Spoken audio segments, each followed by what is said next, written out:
The 5 A's of obesity management. Ask. No matter how much education you have received, for many healthcare professionals, talking about weight-related issues with their patients is not easy. You are not alone.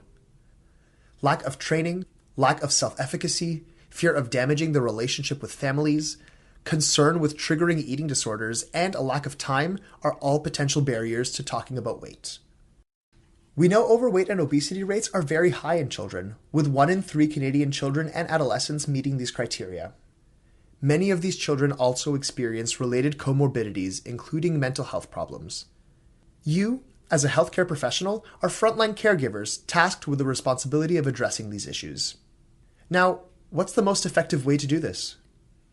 We reviewed the literature and met with parents and teenagers to put together these recommendations and tips for you. Let's ask Megan, a 15-year-old girl, to present the findings. Hi, I'm Megan, and today I want to talk to you about who should talk to me and my family about my weight, who should be included in the conversation, and when to talk about it. I also have some tips to help you raise the topic. Who? I prefer that healthcare professionals who I have known and had a relationship with for a long time address this sensitive topic with my family and me. This makes us more comfortable. To whom?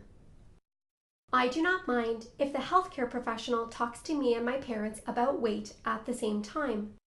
This is ideal. But not all my friends feel the same way.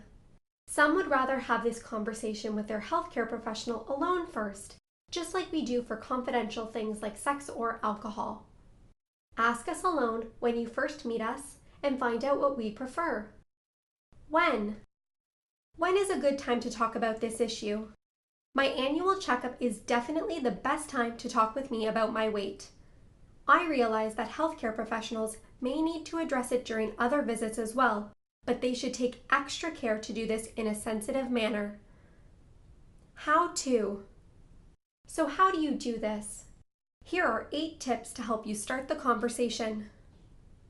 First, ask permission to discuss the issue with me and my family. This is a sensitive topic, and asking permission demonstrates that you understand that. This will also help me be more engaged in the conversation. For example, asking things like, "Can I take a few minutes to discuss your growth and health?" can be a good starter. You may also use a growth chart afterwards to help you guide the discussion.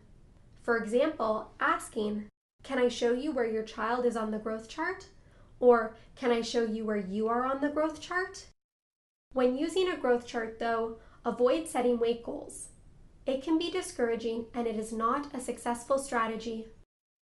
Second, focus the conversation on growth or health and on how to improve these factors, rather than on the weight itself. Encouraging and praising every small steps in being active and making better nutrition choices is a more successful strategy. Third, be thoughtful in choosing words to describe my weight. Some people find the word obese insulting, even though they know it is a medical word. You might use words that me and my family use when we talk about weight. For example, my mom might say, "My daughter has carried extra weight since she was 3 years old." So you may use extra weight when replying, but don't use complicated medical terms. And I hate being called chubby. Fourth, don't judge me. Just because I carry extra weight does not necessarily mean that I am not active or that I eat tons of junk food. In fact, I do judo 5 times a week and I love swimming.